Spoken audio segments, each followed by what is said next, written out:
Once people have launched a site, the first question they ask is always, how do I get listed on Google? And the second, how do I get people to visit my site? The answer to both these questions is social media and a good social sharing strategy. In the beginning, the internet was based around directories like the original Yahoo directory and search engines like Google. But more and more people are moving to social sharing platforms like Facebook and Google+ and Twitter and Pinterest to share their interest in different types of content. And to get people to discover your content, it's more and more important to enable the people who visit and find your content to share that content with their friends so that their friends can go check it out as well. Now, there's a lot of debate in the web development community right now over whether or not it's a good idea to put sharing buttons on your site. One side argues that if you don't put sharing buttons on the site, then people won't share your content, whereas the other side argues that putting sharing buttons on your site may lead to you looking desperate. My advice is when you start out, it may be a good idea to put sharing buttons on your site so it's easy for people to share your content. And then as your community grows, you may consider taking them off again so you don't look so desperate. It's all about reaching a critical mass where enough people share your content so that you don't have to do all the work. Let me give you some simple tools to get started on this. What we want to do is add some sharing buttons to your site, and this will work with pretty much any theme. So I'm going to do it in the Gridly theme, but it works on any other theme too. We're going to go to the back end, to the dashboard, and add a plugin called Add This. Now, Add This is a very advanced sharing platform that allows you to add multiple buttons to your site that do different things. What's cool about Add This is that they run their own statistics and they have a lot of evolving features, so you can always go in and change it to add or subtract buttons or add new features as they become popular. I'll activate the plugin, and then we have to go in and customize the plugin a bit.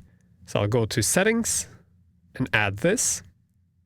And here you can select what type of buttons you want to place on the site and where you want to place them.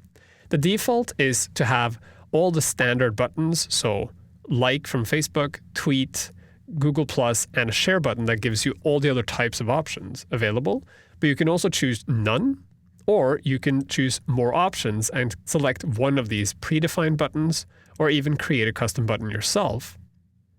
I recommend using the standard row buttons either on the top or on the bottom, but not both. Because if you do both, it gets a little excessive.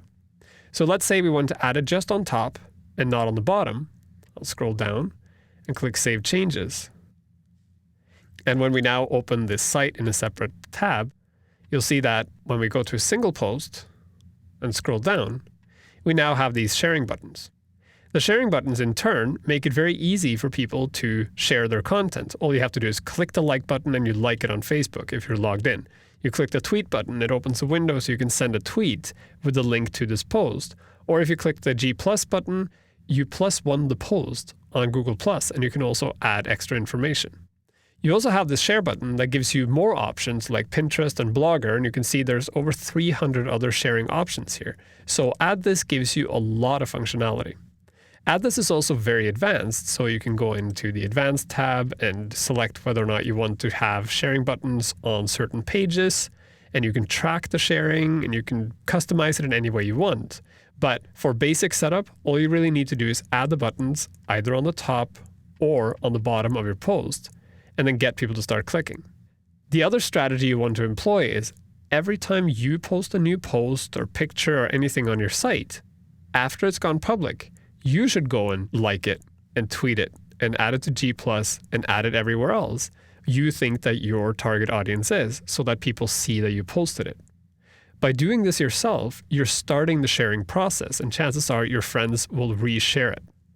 Social media is all about engagement. And by engaging your friends, your fans, and your clients in social media and getting them to share your content, more people are going to discover your content, you're going to rank higher on search engines, and more people are going to come to you to see what you do, and that's really what it's all about. So now that you have a site up and running, focus on a solid sharing and communication strategy, reach out to your fans, and most importantly, have fun.